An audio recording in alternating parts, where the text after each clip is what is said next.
evening. I'd like to call this meeting back to order and ask everyone who's willing and able to please stand for the Pledge of Allegiance.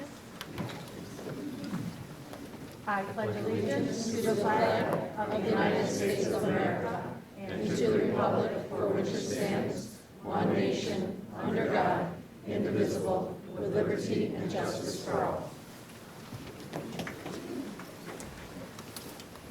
Good evening and welcome. I'd like to remind everyone to turn on their mics and keep them on for the remainder of the meeting. I'd like to introduce myself. Good evening. My name is Jennifer Laird, Board President. To my left is Bo Wright, Superintendent of Schools. George DeMarteau, attorney for the district. Good evening, Nikki LaPlaca, board member. James O'Brien, board member. Hi everyone, Amber Straczynski, board member. Pat McHugh, Assistant Superintendent for Human Resources. Good evening, Dina Wilson, Assistant Superintendent for Instruction. Hi, Andy Whitmore, Assistant Superintendent of Finance and Operations. Hi, Doug Rivers, board member. Good evening, Diane McBride, board member. Good evening, everyone. Karen Flanagan, school district clerk. Good evening, everyone. May Abdullah, Vice President. Thank you. And I'd like to start, no student representatives this evening? No, okay.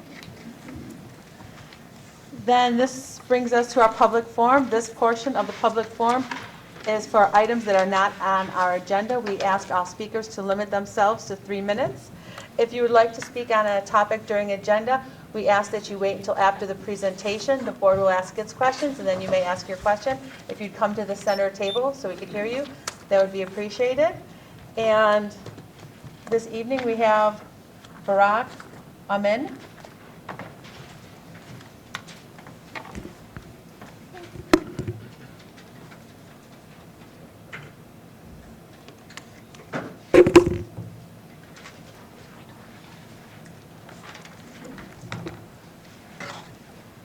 Good evening, members of the board, ladies and gentlemen.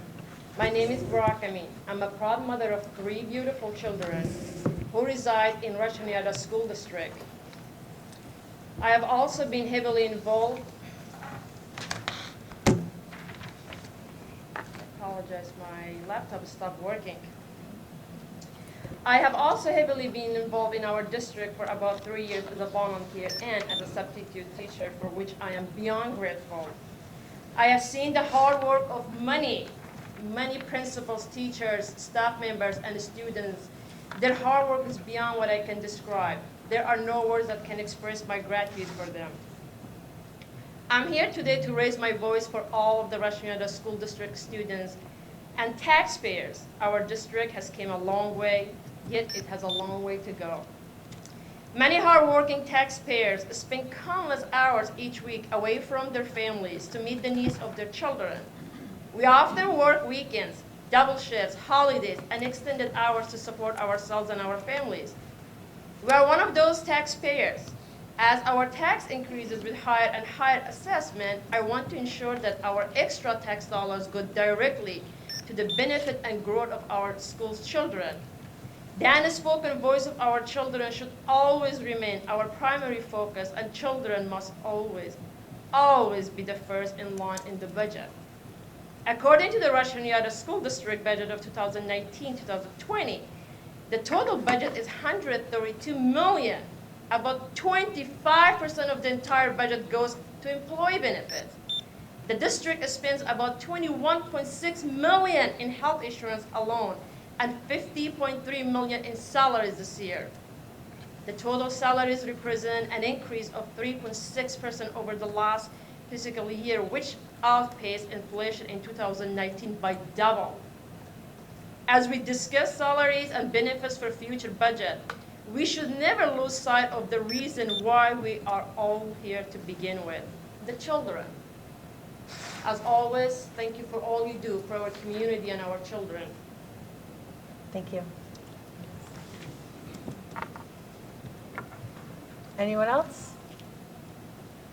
Seeing no one else, this will close the public forum. We will move into tonight's remaining agenda. First is the consent items of a routine matter, items A through C. I will accept a motion to approve the items of a routine matter, moved by James, seconded by Doug. Any discussion? Seeing none, all in favor say aye. Aye. Opposed, nay. It is approved. Next, personnel action. I will accept a motion to accept the personnel actions, moved by Diane, seconded by Nikki. Any discussion on the personnel actions? Seeing none, all in favor say aye. Aye. Opposed? It is approved. This brings us to our workshop on budget development. Karen? I'm sorry, can you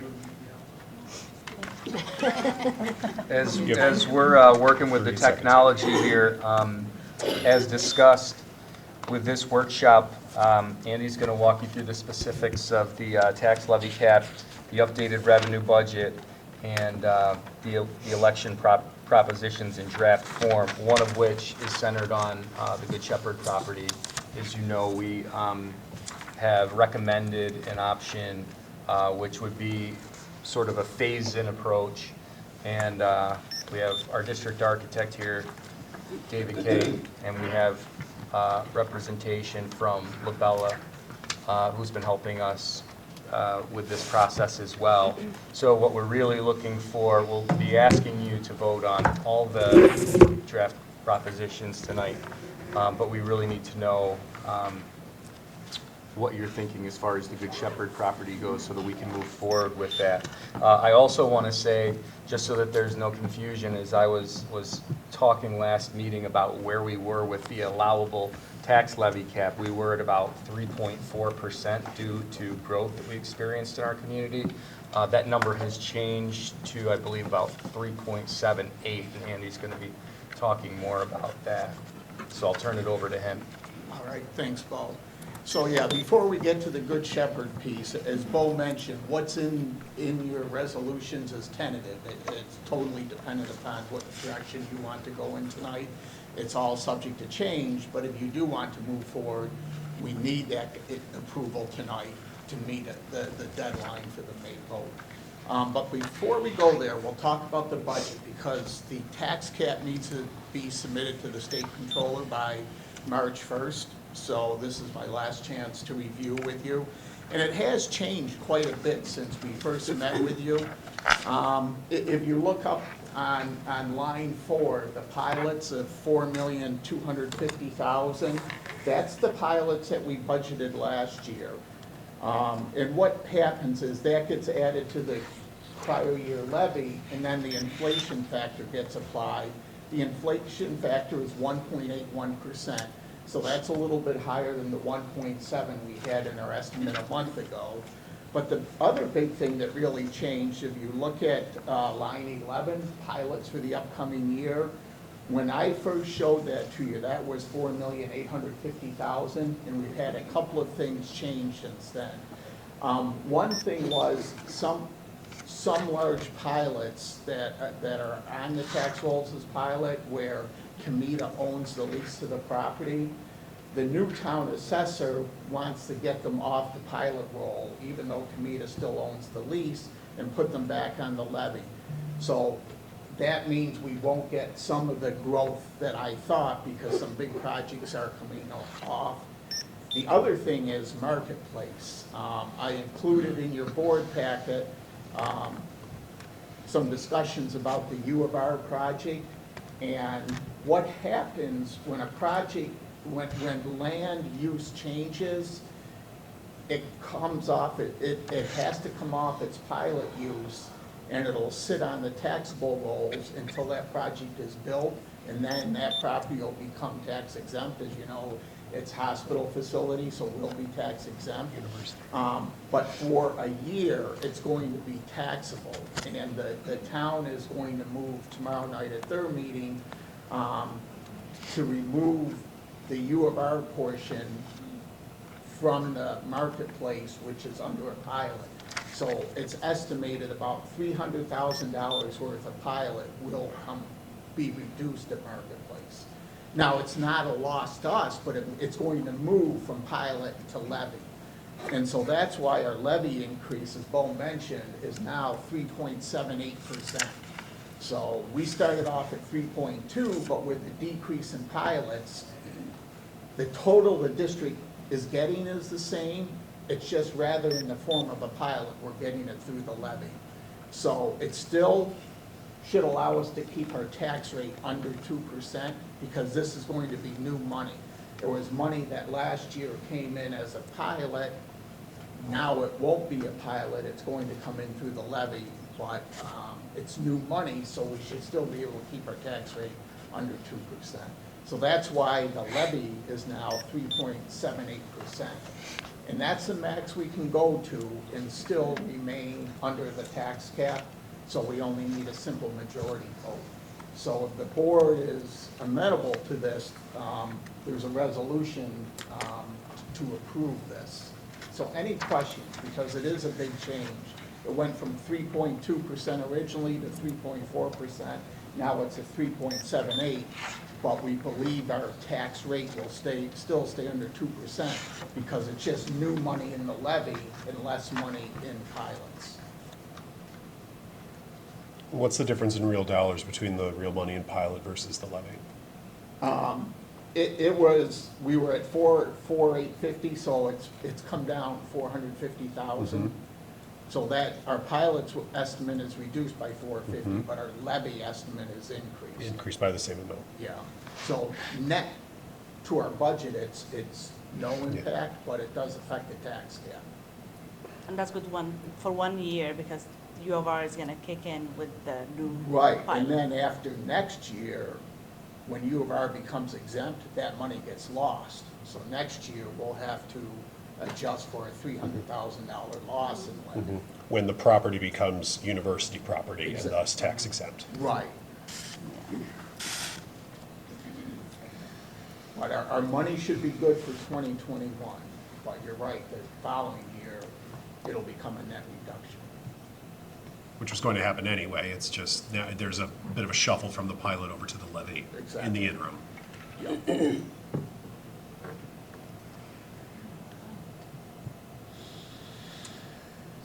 else have any more questions?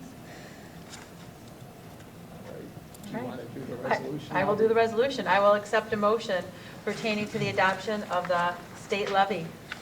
Moved by Nikki, seconded by Diane. All in favor say, any discussion? All in favor say aye. Aye. Okay. Motion carried. Item B. So with the change in the tax cap and the changes the board approved last board meeting endorsing increasing our reserve usage a little bit to finalize our budget, as well as the final state aid numbers. So these numbers are based upon the governor's state aid proposal. And if you look at the state aid line items, there are a lot fewer of them than there used to be. And that's because the governor is proposing putting a bunch of the expense-driven reimbursement aids into foundation aid and capping them. So he put them all under foundation aid line item, most of them. So if you look at our true foundation aid, it's only going up about $61,000, 0.3%. Our high cost aid, private excess cost aid will be about flat. And as we had projected before, our transportation aid will be going up about $400,000. And that's a reflection of capturing the full aid on the higher cost due to reconfiguration. So last year was an estimate, now that we have actuals.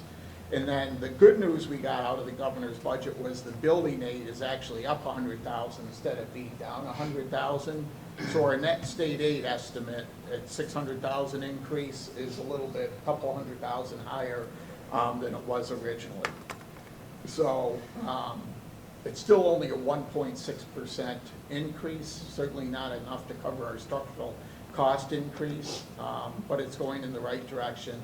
The other things that changed, the real property taxes are levied, that was increased to reflect the new tax cap that you just approved, but it was offset by reduction in the pilots. So that 4.4 million is down from 4,850,000, but the offset is an increase in levy. And we also did increase the sales tax a little bit, $30,000, based upon the strong receipts we've been seeing. And also from our January estimate, we did increase the refunds of prior years. We increased it by 50,000. We got a little bit more good news there. And then we've also put in the full $1.4 million reserve that we talked about at the last board meeting. So we took some budget cuts, and you'll see those in a few minutes, and we also increased reserve usage. So our new final proposed budget amount is $136,882,000, which is a $4.8 million increase. So the net is down a couple $100,000 from our rollover budget, and that's a 3.64% budget increase. So that's what the superintendent will be recommending to the board as being our final budget. But this does reflect the full $1.4 million of reserves you can see up there, and that's what we talked about last board meeting, with the understanding that if we get any more state aid out of the budget process, it'll reduce that reserve usage. So the bottom line will stay the same, but if we increase our state aid, we'll decrease the reserve usage. So any questions on revenue? Any questions? All right.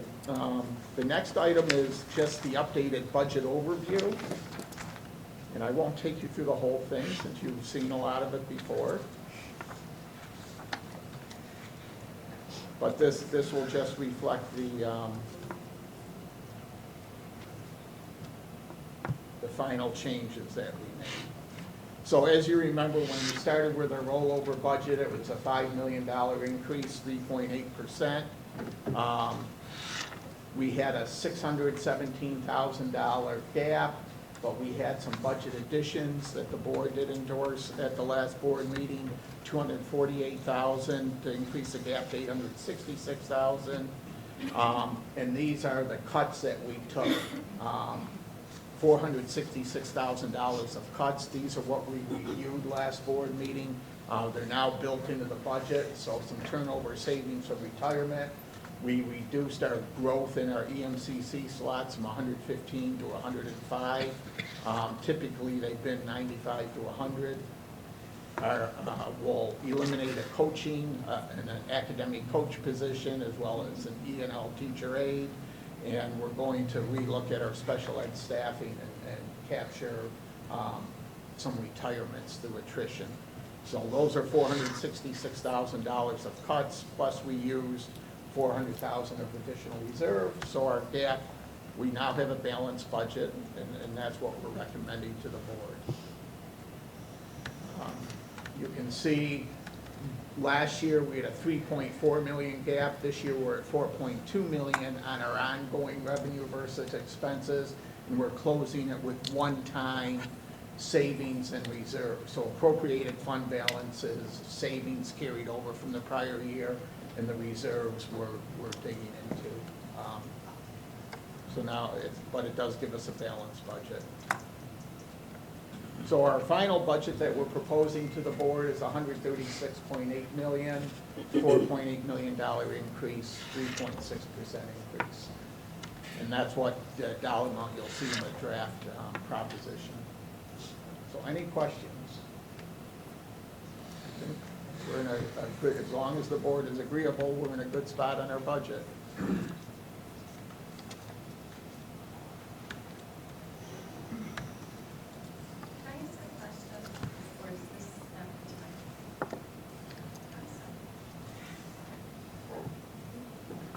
As soon as when he's finished.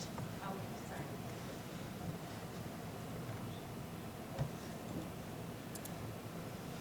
And these are draft propositions. You'll have to approve them officially next month.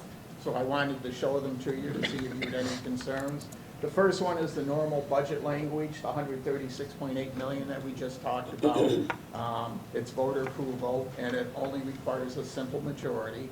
It falls within the tax cap. The second is what we typically do every year for bus expenditures, $2.4 million. Every year we replace about 10% of our bus fleet, and this is the funding that allows us to do it. It's a combination. We do, some of the funding is in the budget, and the remainder comes from a bus reserve that we have. or excess funds from prior years. The third one is a proposed capital expenditure, but this will be dependent upon your decision about Good Shepherd. If you move forward with the recommended phase-in model, this is what the proposition would look like. This would give us authorization to start the phase-in piece of it, but this would come out if you decide later on that you don't want to move forward. And the last one, we haven't done a capital reserve since 2016. As you know, we typically budget our building aid to go back into our capital reserves to reinvest for future projects. The last capital reserve proposition we had was 2016 for $15 million. Once you've put that amount of money into the reserve, you can't put any more. Even though you're spending it down, you can't add any more. So we need to establish a new one if we want to continue the practice of reinvesting in building aid in our buildings. So this project, or this reserve, would establish a new capital reserve and giving us authorization up to $18 million, and it'll probably take us 5 or 6 years to fill this one as well. So this is new. Any questions on this one? So it's not spending at this point. It's just allowing us to set up a reserve and fund it in future years as the funding comes in. Any questions?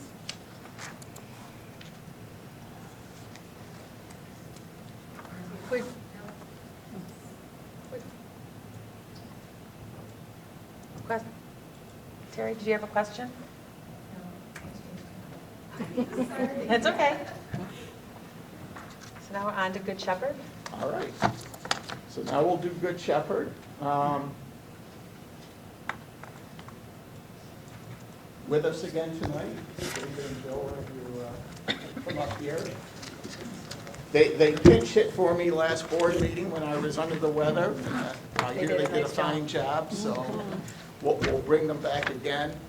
But as we've talked about, the last few times we've talked about Good Shepherd, there's four different options that we looked at. So this is just a summary of those options. The first one is the renovation of the existing school building, cost $24 million. That would require a 1.8% tax rate increase, about $54 per year increase. And one of the questions at the last board meeting was how long that is, and that's for 15 years. Because the only aid we'll receive, we won't receive any building aid for these projects, if you remember, they don't qualify, but we should receive some aid on the field work part of it, and that aid will come in over 15 years, so we structured the borrowing over 15 years. So in all of these options where you see an annual cost, that would be that cost for the next 15 years. Pardon me? Right, all of these include the fields, the artificial turf field, the new tennis courts, the connector road. But as you can, the last one, the phase-in, we can do those without any tax increase because we have enough capital reserves available to fund that.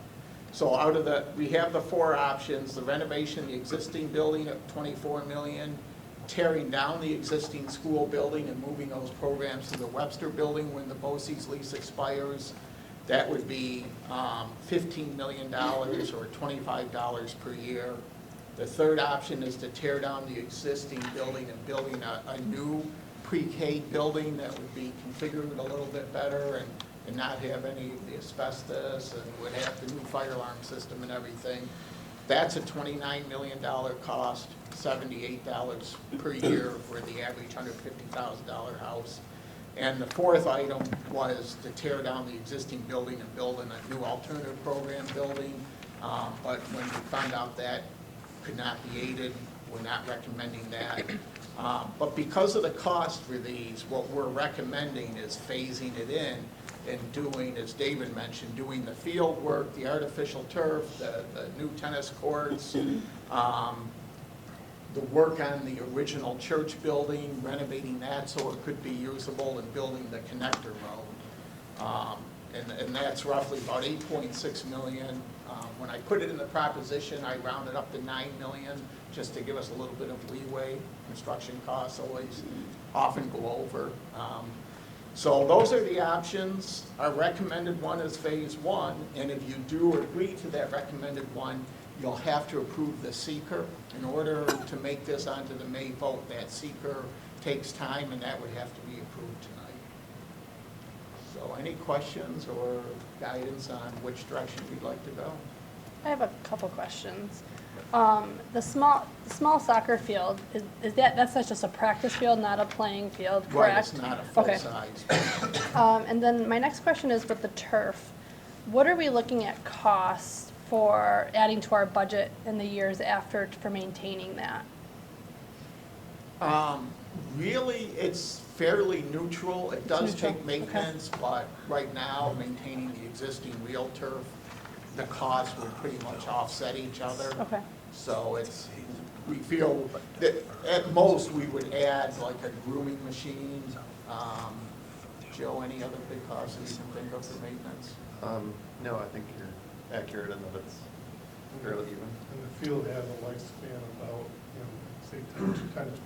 That was my next question. So we'd be totally replacing it in 10 to 12 years. The carpet, the base would still be good, but you really be rolling up the old carpet and putting down a new carpet. And that's roughly, 700,000?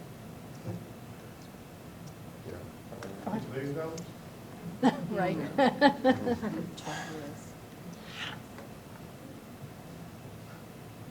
anyone I have have any a lot to questions? say about this. Okay.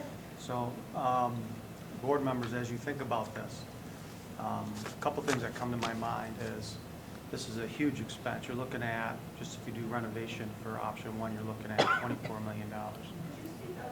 Yep. Can you hear me now? All right, thanks. You're looking at $24 million. As I've been watching some of the budget items and things, a couple things that concern me with, we're going to spend this kind of money and not create a balance. So for example, when you look at trying to get a teacher contract, I think it's important that we do that.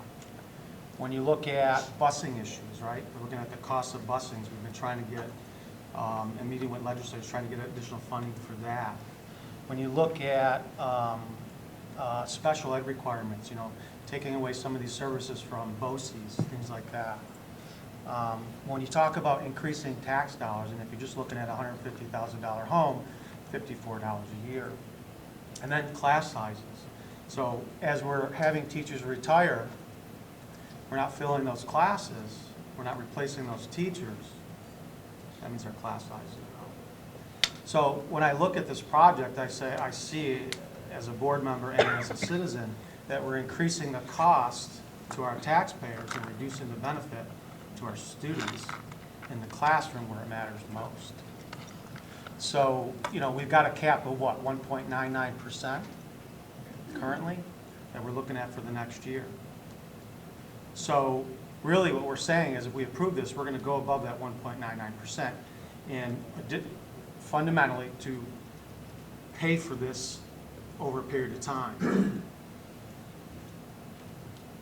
And it's going to go into an athletic field in a long, long road. So I personally want you to think about that because I would rather see our class sizes stay to the right size. I would see our busing be improved. I would like to see that our special ed kids are getting their needs met. And one of the other things is when we look at capital projects, so just from my understanding, there's been conversations that you can't use capital project monies to do things. So I went back to the New York State law book to find out some more details. And if I'm correct, George, correct me if I'm wrong, the law really also includes the fact that if you're not going to use those capital projects that have been delegated to it, you can use that to reduce the tax base or the tax burden to the taxpayers. Correct me if I'm wrong. But I just have as a board member, I think these other things are higher priority than putting a turf field in a long driveway so you can connect two buildings.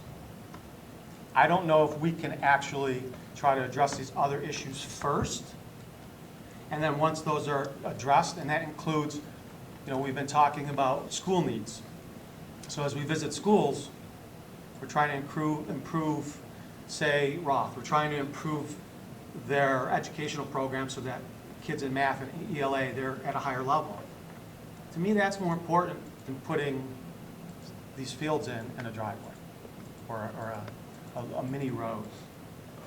And I have to ask the question, is there a way that these priorities can be first rather than second? And can this money, if we're going to charge the taxpayer more anyway, but not call it a tax cap, maybe we need to think about how we're addressing that. Because really, we are actually exceeding the tax cap if we do this, my understanding. Not if you do phase one. No, it doesn't affect the levy at all. Phase two. If you did any of the other four options, right. Right, That so would affect- at this point, we don't know which one. Right. But, so with that said, it's still $24 million over a period of time, or $54 on $150,000 per household. How many, what do we have? 19,000 homes in the we'll say voting residents at minimum, right? Yeah, I think it's in there. I think it's Yeah. 42,000 residents we have or something like that approximately. So to me, $54 can go towards our education. And I think athletics is important. Don't get me wrong. I think that all of the athletic things that our kids do add value to us. And it makes the kids better, it makes them better citizens, it makes them better team leaders. I just think if we didn't have these other issues, then this would make more sense to say, okay, our tax, right now we're doing well, we don't have to spend, what was it, we were a deficit of $866,000 approximately, we used $400,000 in reserves to help pay for some of that. So we're really in debt, but then we're going to say we're going to buy more. And when I think about it, I'm kind of saying to myself, that's kind of analogous to, I owe the government a tax bill for this year, but I'm going to go buy a new car. It just doesn't jive for me. I'd rather see this money be used for the schools to resolve these other issues. Busing alone. Bo, how much money did we talk about? How many people that were short? So, Significant, right? are you asking me to respond? It was more rhetorical. In this I do have a few thoughts. Yeah, my point was that I think in all these different areas, there might be small solutions to resolve these problems, but they add up to a big problem cost-wise. And this cost into this building, or in this building project, although I like it, meaning I have anything personal against it, I think it would add value to the athletic fields and things like that, but I don't know if I would say that it's priority. I think it's priority to address these other issues before we put at least option one of 2020.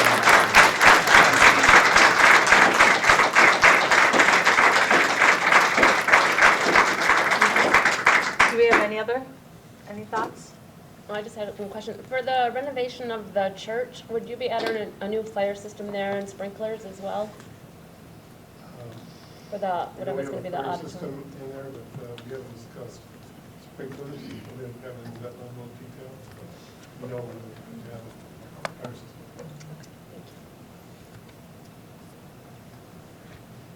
Okay, so can I hear how we feel on the different options? Take a poll. Phase one, anyone for option one? Or So might I interrupt? Sorry, yes. Because what we're recommending an option that would not burden taxpayers. We're recommending an option that we would be able to fully fund out of a capital reserve.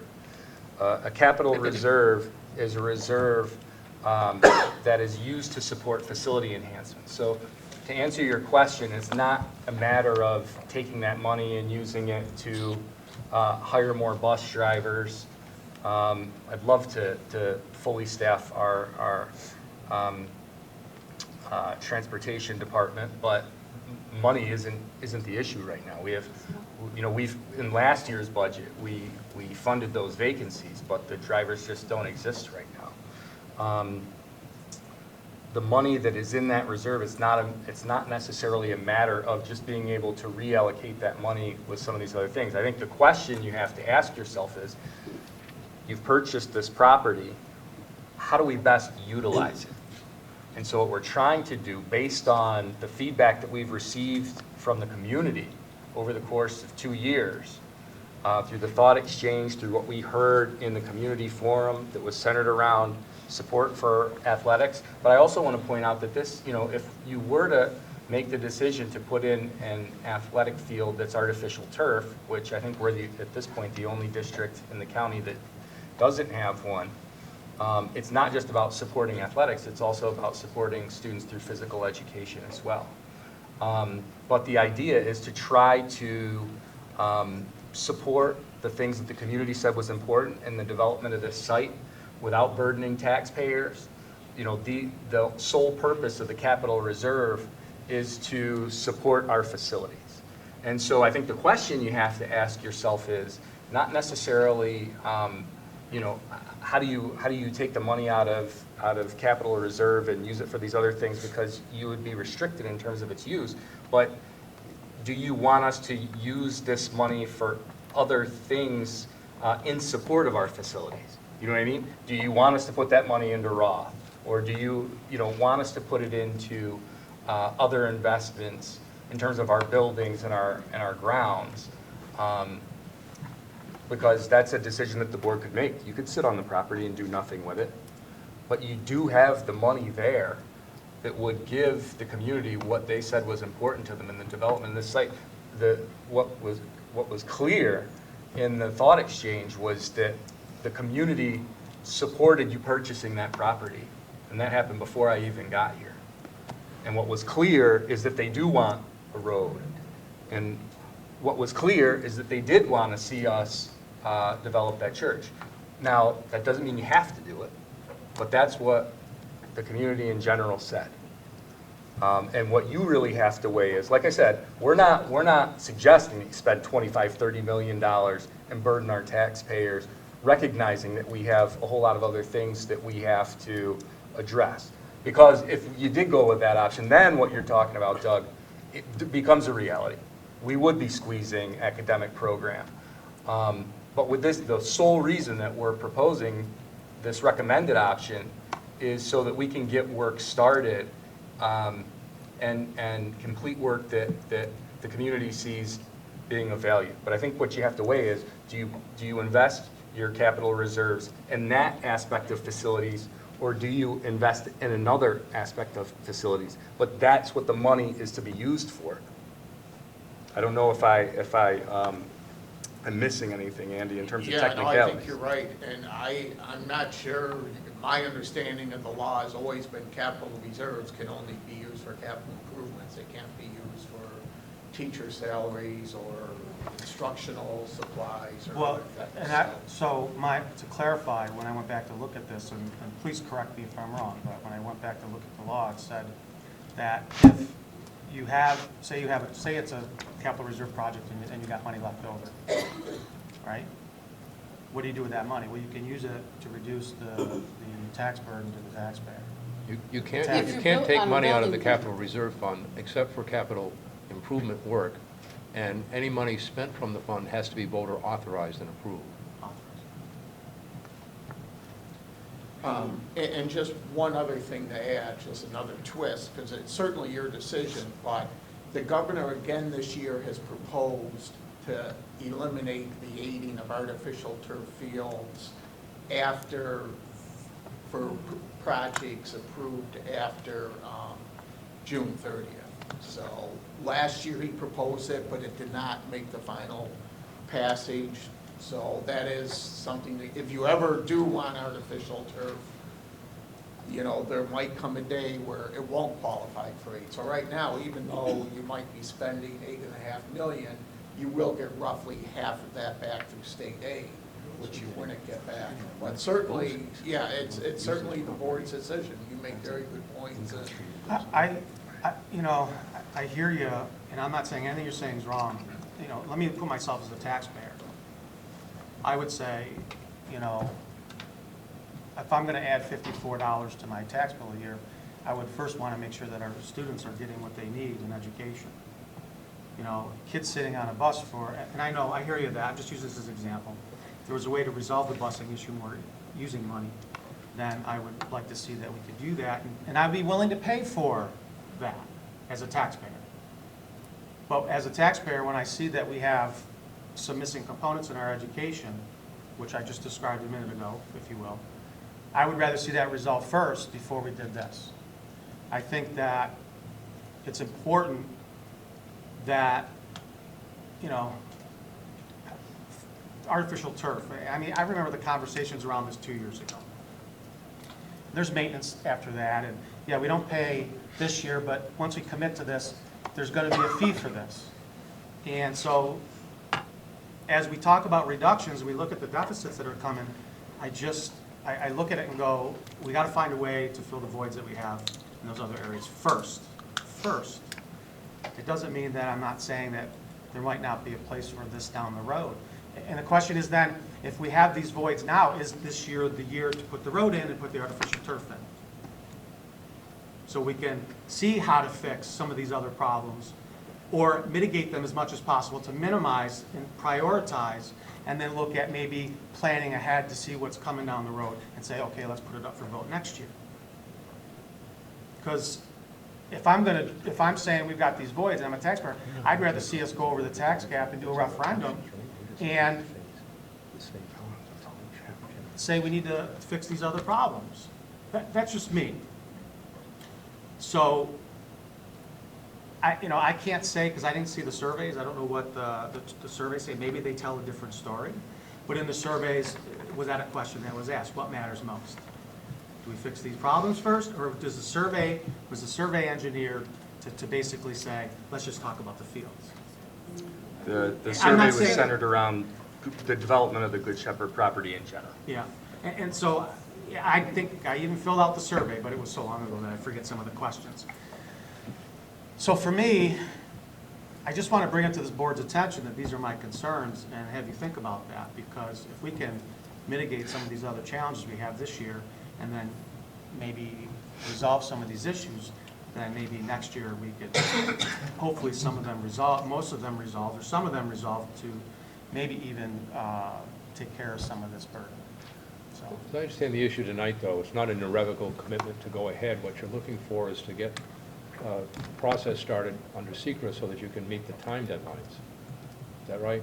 Right. So yeah, that's critical for tonight, but then in March, we would need approval, if we would need a final determination if we're moving forward so we can start all. I just wanted to make it clear that the board isn't tonight making an irrevocable commitment to go forward with any particular project other than to grease the wheel, start the process for secret so that if you make a decision to go forward, you're not precluded by having missed the time deadline.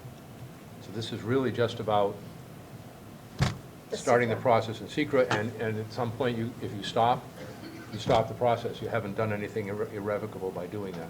But if you don't make the designation action tonight, you may preclude your options further down the road.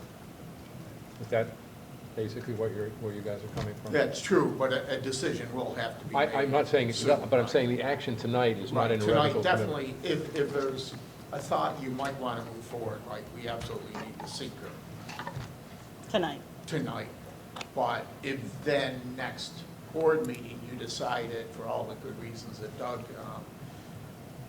alliterated, then you could say, we don't want to include this on the vote.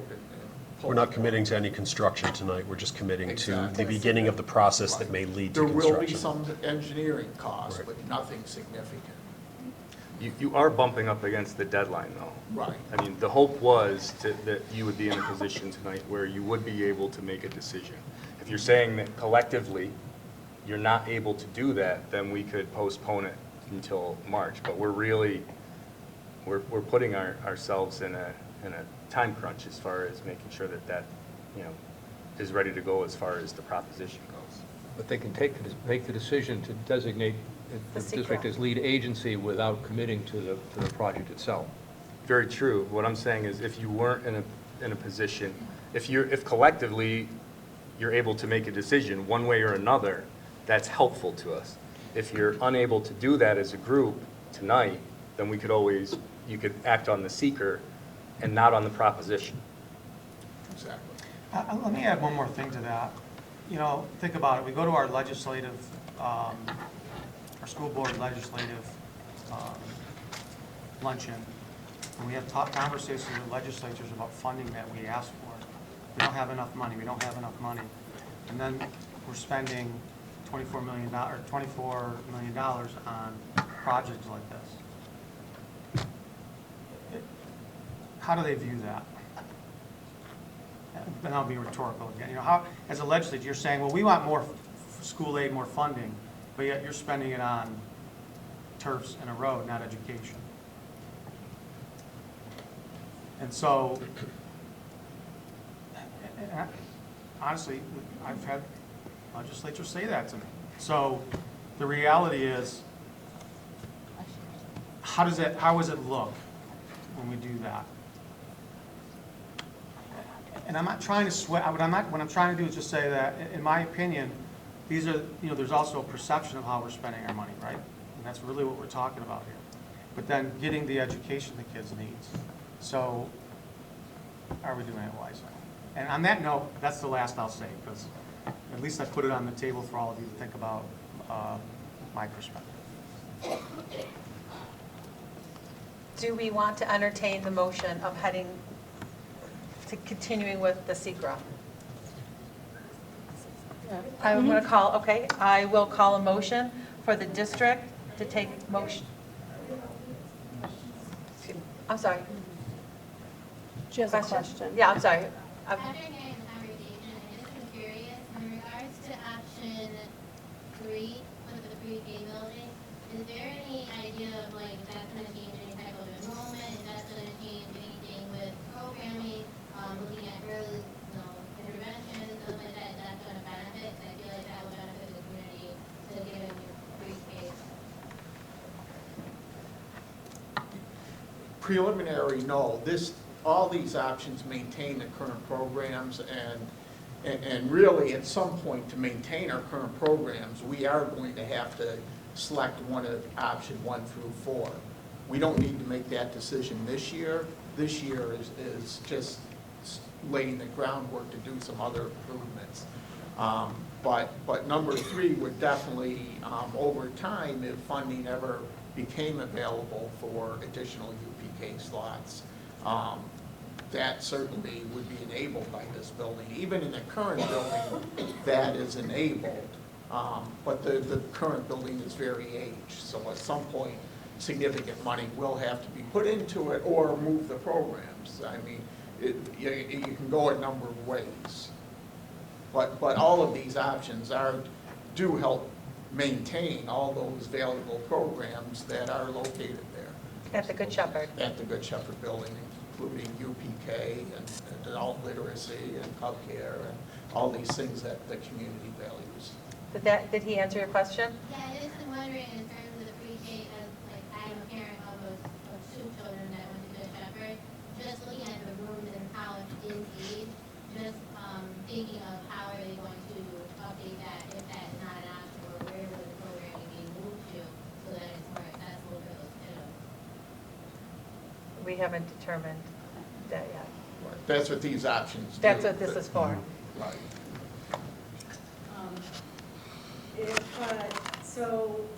As a taxpayer, when we voted on the resolution to purchase the Good Shepherd property, was there an understanding for taxpayers that this was going to be, that the taxpayers were going to be investing in developing that property as well? Because I don't remember that in the original language of the resolution that we voted on. Yeah, there were no numbers given, but there were potential uses in the connector road the athletic fields were things that were included. It would give the opportunity for the community down the road to make those decisions. And now that we're down the road, we're starting to explore those options. But So like that was in the everything, language of the original resolution that we voted on?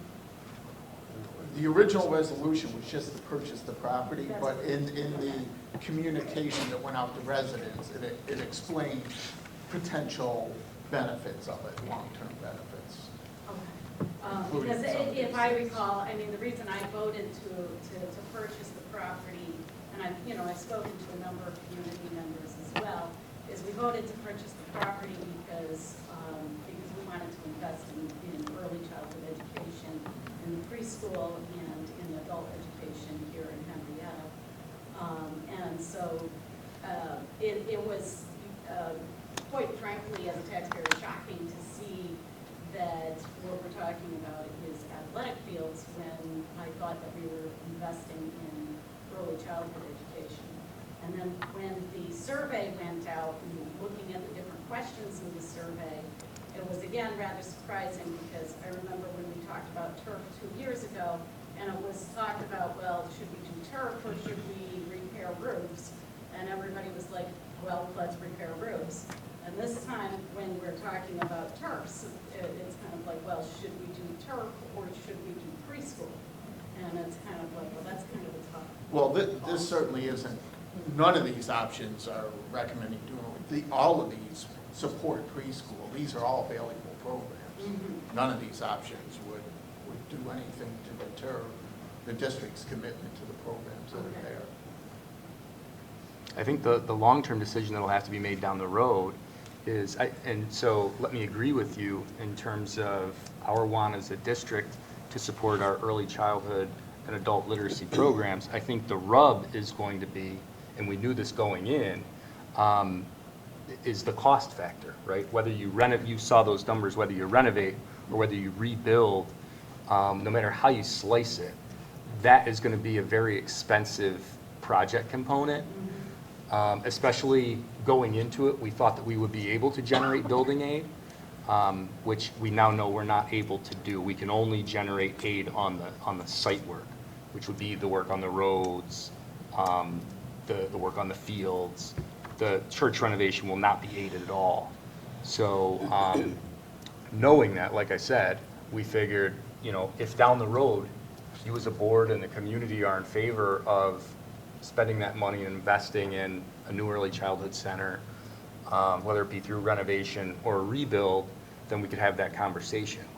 But the intention was to put an option on the table for the development of this property that, again, would be able to utilize our reserves. And the way that it works, as Andy explained earlier, is we invest in our facilities, we generate building aid, and every year on a cycle, that building aid is funneled back into a capital reserve.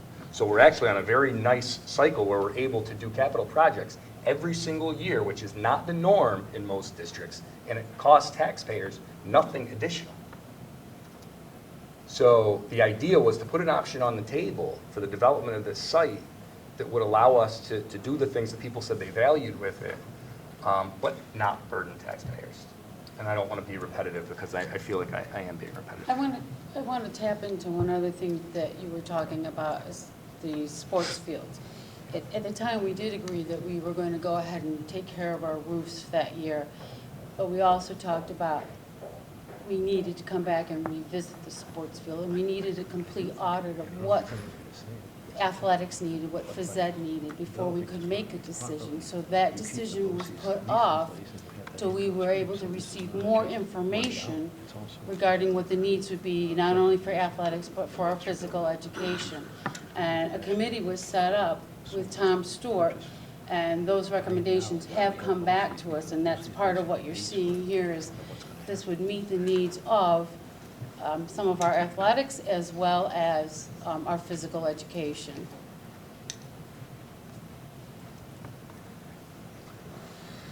So can we do we want to talk about the secret? Should we take a vote on? Jen, I'm sorry, but I think, Terry, did you have your hand up? Oh, Terry, I'm sorry. Thank you, Mr. Rivers, for speaking up, because I was thinking the same thing.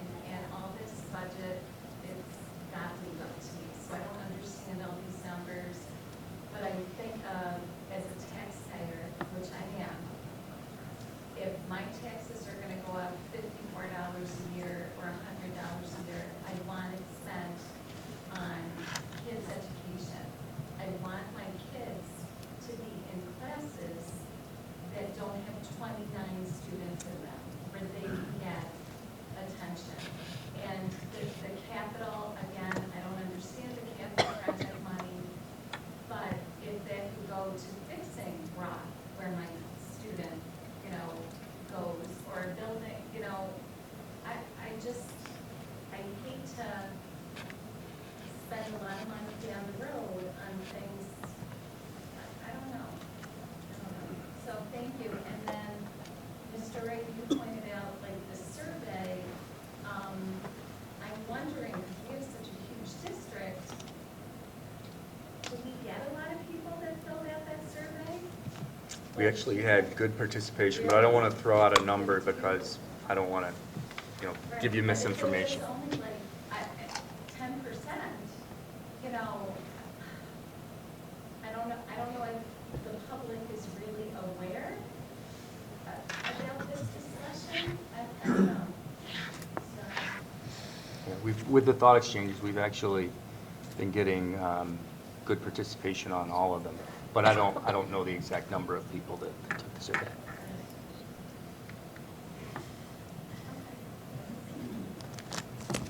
I didn't want to miss anyone. I have a question, if I may. There was a committee formed, were there teachers on that committee? Do we know? I think it was athletic teachers. It was, Is that yeah, teachers? it was athletic coaches.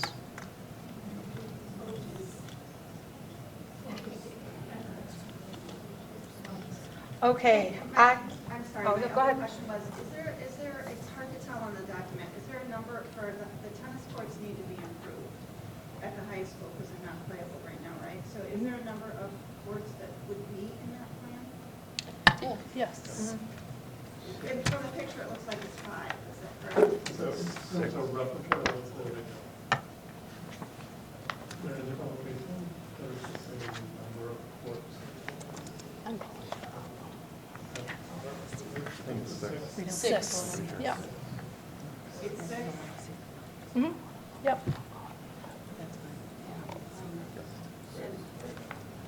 Okay. I'm sorry, but just one more question. I know this is a little bit in the weeds in terms of the budget, but I was just curious as to what your, how it is that you allocate the capital improvement budget, the capital improvement amount every year. You mentioned that you're reinvesting aid from the state, which completely, that makes sense. But it sounds like in addition to that, you're also allocating a certain portion of the budget for capital improvements each year. Just curious as to what that number is, or portion that's allocated, percentage. All of the funding in the budget for capital projects is funded by the building aid. Okay, so everything that's in the capital projects, is Right. solely the funding. Okay. I think we have a code. Yes. I have a question about the courts. If you're going to just have 6 courts and the teams play for 7 points, that means the player's not going to get out a team and they might not even be able to get their match in. So they would go back to Raw playing on 8 courts where 7 points can be played in exhibition and more kids can be participating. So if you want the kids to be at the high school, then they need at least 7 courts there. If that's going to be the issue at times courts at high school. Varsity team didn't want to be over at a site with 2 courts. So I'm just curious why. I'll confirm that with Tom Stewart. Okay. I would like to go ahead and take a motion for the secret, just preliminary, to get everything in motion. I will accept a motion for the district to be a designee as a seeker under, let me start that again. I would like to take a motion for the district to designate itself as an agency under the secret for the Good Shepherd Project. I will take a motion by Diane, seconded by Nikki. Any questions? All in favor, say aye. Aye. Any opposed? Nay? 2 nays? Okay. The motion carries. And that concludes the workshop. Thank you, gentlemen.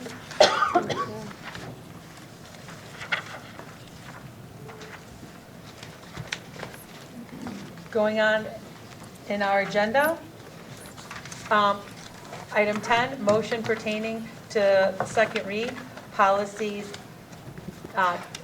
10A. Moved by, I'd like to go to second read for these policies.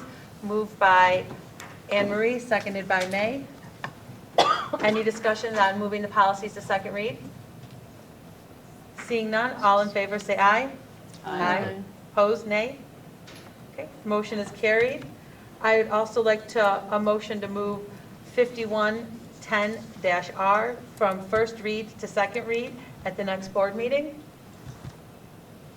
Moved by James, seconded by Diane.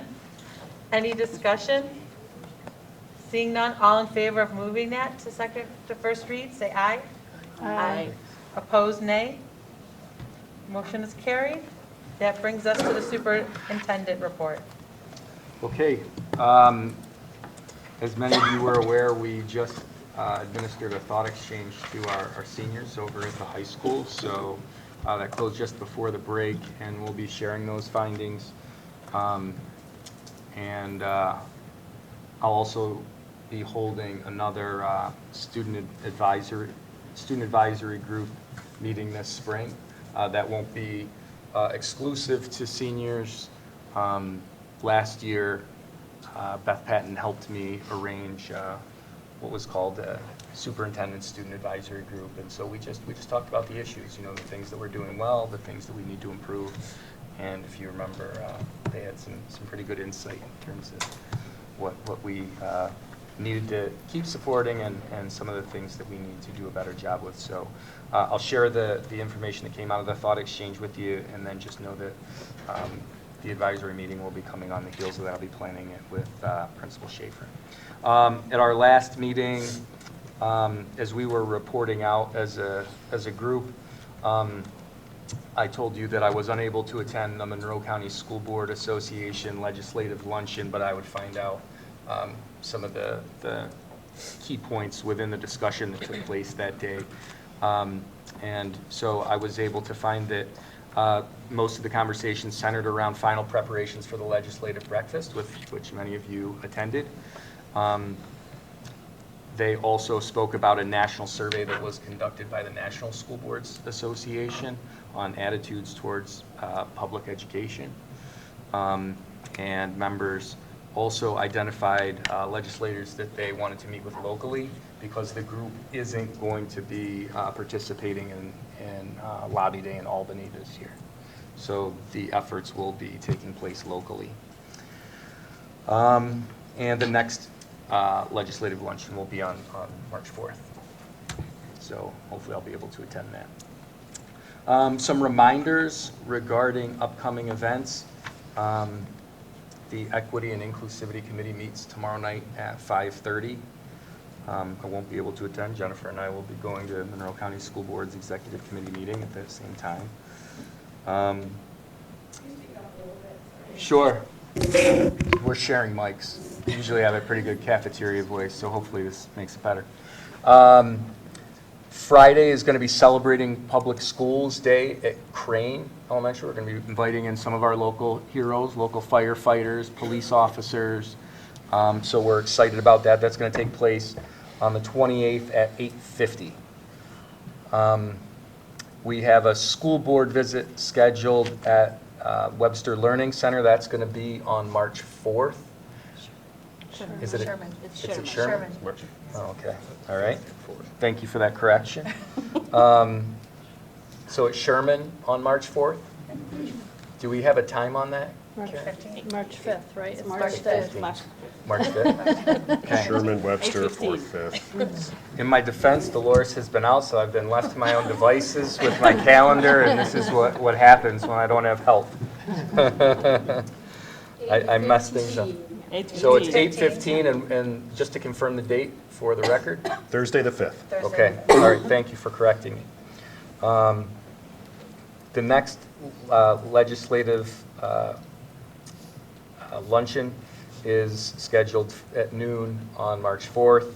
The Crane Cultural Fair is scheduled for March 4th at 6:30. Our DPAC Parent Partnership Forum is going to be on Thursday, March 5th at 6:30. Hoping you all can participate in that event. And then we do have the junior high art show, which is going to be on Monday, March 9th, starting at 4 p.m. And where is that? I believe it's going to be at Okay, Marketplace. same place, okay. File also has their literacy and tech night on March 4th at 6:30. Okay. Nice. So we have a lot going on. Actually, sorry, they're not going to be at Marketplace. They're going to be at the Webster Learning Center. And then the last thing that I wanted to bring up at this table, we have a community member who asked the board to consider changing start and end times, and considering that this is a long process, I'm asking for some guidance here. Is this something as a board that you want us to study further, or is this something that you're not interested in at this point, recognizing that you just recently went through a major reconfiguration? I think we still have reconfiguration issues to look at, so I think the start time, I am not up for looking at the start time yet. I don't know about anyone else. I mean, we're still working through reconfiguration, I think too, with the shortage of bus drivers. I think we have enough to what we're discussing right now. Contracts we're trying to settle. Let's get through those. Before we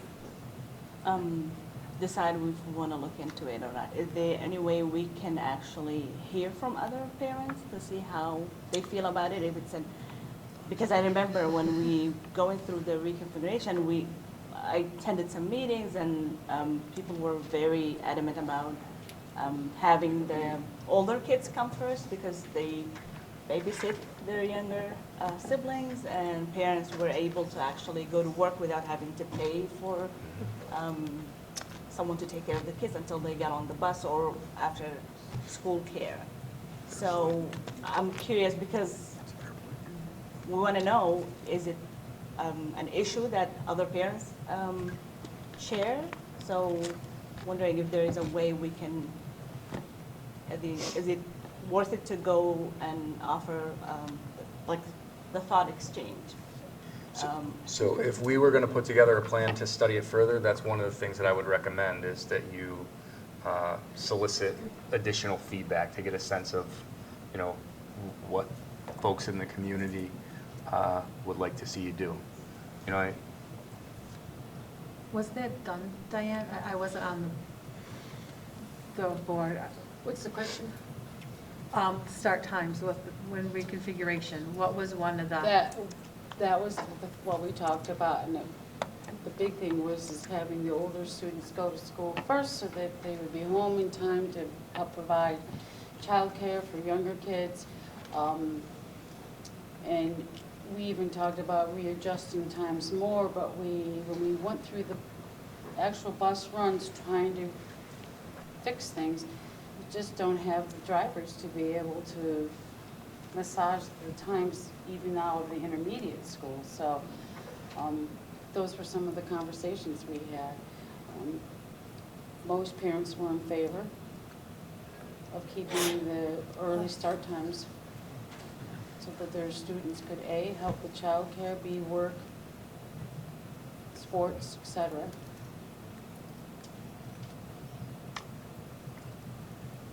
I mean, I agree, we've got plenty on our plate right now, but I don't see how that precludes us from exploring it more, honestly. Learning more, community input is good, educational expertise is good. Maybe, we've seen supposed medical expertise, some more information in those regards.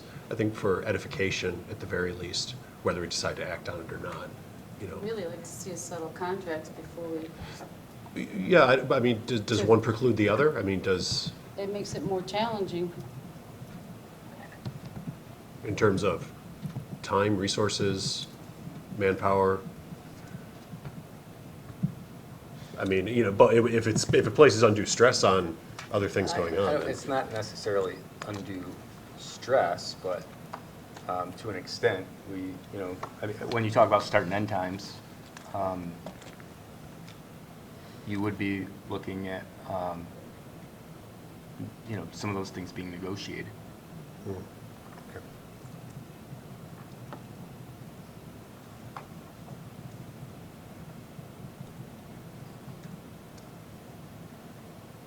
Everybody's looking at me. I'm done. Other, well, do you want to Do we want talk to about this as a board? Are we going to before we- entertain this as a board, or does anyone else have any thoughts? I'm sorry? Does anyone else have any thoughts or input? I'm just trying to think of, you know,